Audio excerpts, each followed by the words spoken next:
Hi guys, I hope you guys are all doing well. Miss Plumley misses all of you guys so very much.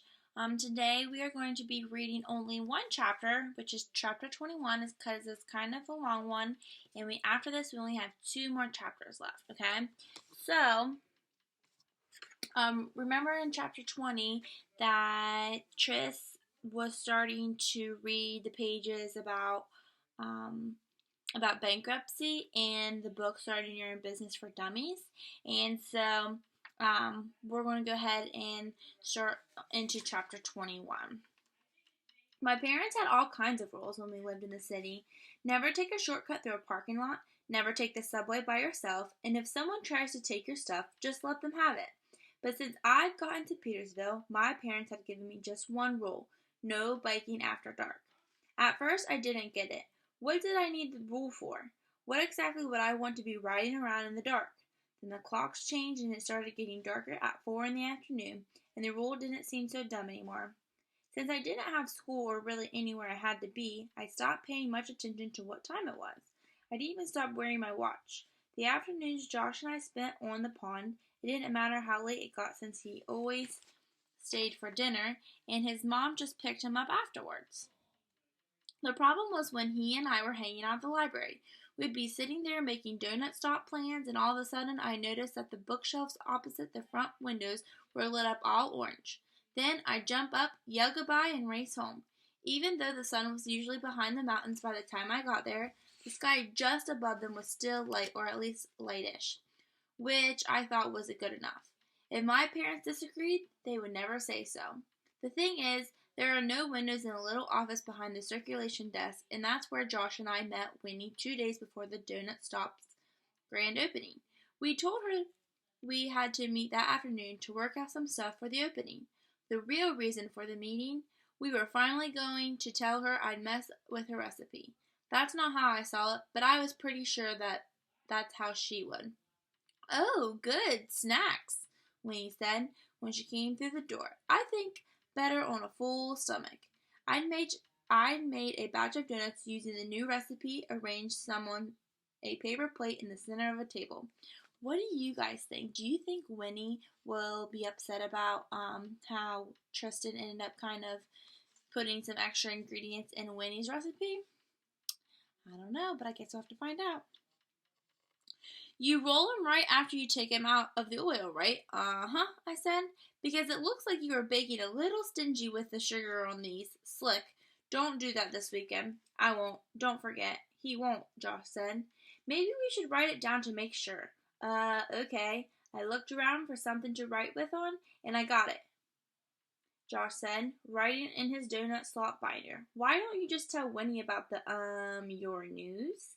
"What news?" Winnie reached out for a donut. "No." Before I knew what I was doing, I'd snatched the plate out from under her hand. "What? Those are just for decoration?"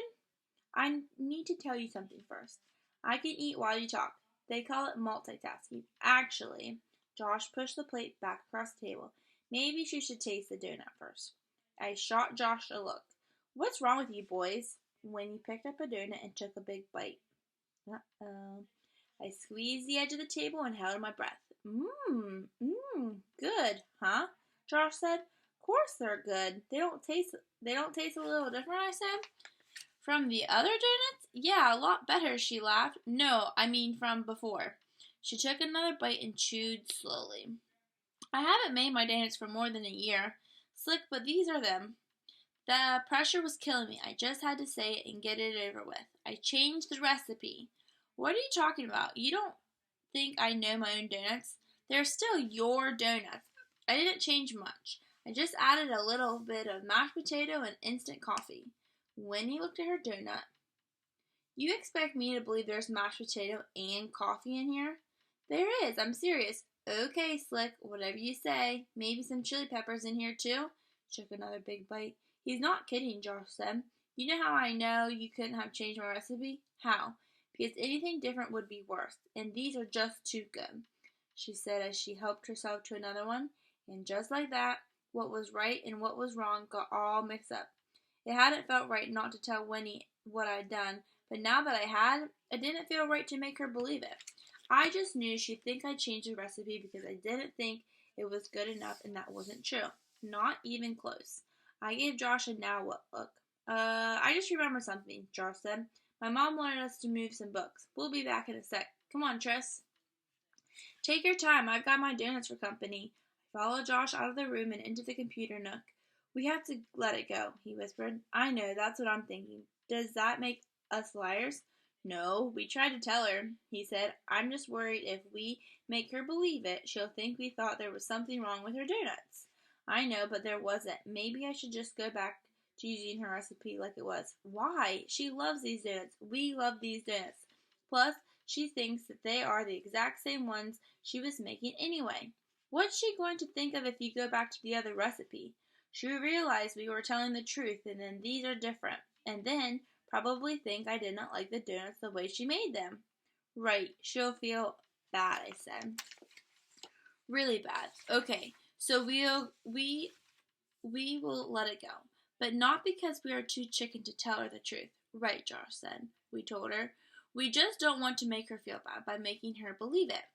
Right, and everyone's... You boys done whispering yet? Winnie's head popped up from behind the computer monitor. I jumped. Sorry, we were just about to come back, Josh said.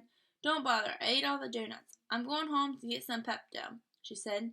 See you Saturday, bright and early. It was only then, as I watched Winnie walk out of the library, that I realized that the sun had already moved all the way down the bookshelves. Oh no, what time is it? After 4:30. Call your parents and tell them my mom will drop you off after closing. I felt bad asking Josh's mom to drive just because I couldn't keep track of time. Nah, I can make it. And I did, but just only a thin band of light blue was still above the mountains when I reached the driveway. I ditched my bike in the bushes at the bottom of Terror Mountain because I was too winded to drag it up. And even without it, the hike took forever. After blasting my legs biking home, they felt so heavy. It was as if I had bricks loaded on my feet. I'm here! I'm here! I jumped up and down, waving my arms as I came out of the woods onto the lawn. My mother was at the kitchen window and she waved. She must have heard me, but it was definitely too dark to see me by now. She didn't look like she was mad. She didn't look like she'd even noticed it was getting dark. Safe! I dropped to the ground and lay there in the dead leaves, breathing hard. Tris! I sounded like Janine, but I couldn't see her. I sat up and looked back at the house. My mother wasn't at the window anymore, and the front door was still closed. Tris! Janine? I stood up and looked around. Up here! Something rustled high in the branches of a tall nearby tree. I walked over to its base and I looked up. In one of the highest branches, I could just make out the shape of a person. What are you doing? Janine made a loud, long, snot-slurping sound. I'm stuck. Are you okay? No, I'm stuck. I meant, are you hurt? Like physically? Yeah, like, are you too hurt to climb down? I listened for her answer. Janine, I got a scratch on my hand, and you can't climb down? She didn't answer. Janine, still nothing. Janine, did you try to climb down? I can't. I told you, I'm stuck. Her last word was eaten up by loud sobs. You're not stuck. You're just scared. The sobs got louder. I looked back to the house. Mom was afraid of heights, and she hadn't even let Dad climb a stepladder since his concussion. Okay, Janine, just hang on. I reached up, grabbed onto a thick branch with both hands, jammed a foot into the groove where the trunk met the branch, and pulled myself up. Climbing that tree was actually easier than climbing the rope ladder up to my room. Unlike a rope ladder, a tree does you the favor of standing still. Also, unlike other trees, this one had branches in just the right places, so you never had to stretch too far. This tree is awesome, I called when I was about halfway up. It scored highest for climbability. I laughed. You ranked the trees? I studied branch spacing and thickness to determine best climbability. Of course you did, I said to myself. In no time, I was straddling a branch on the opposite side of the trunk from Janine. Cool view, I said.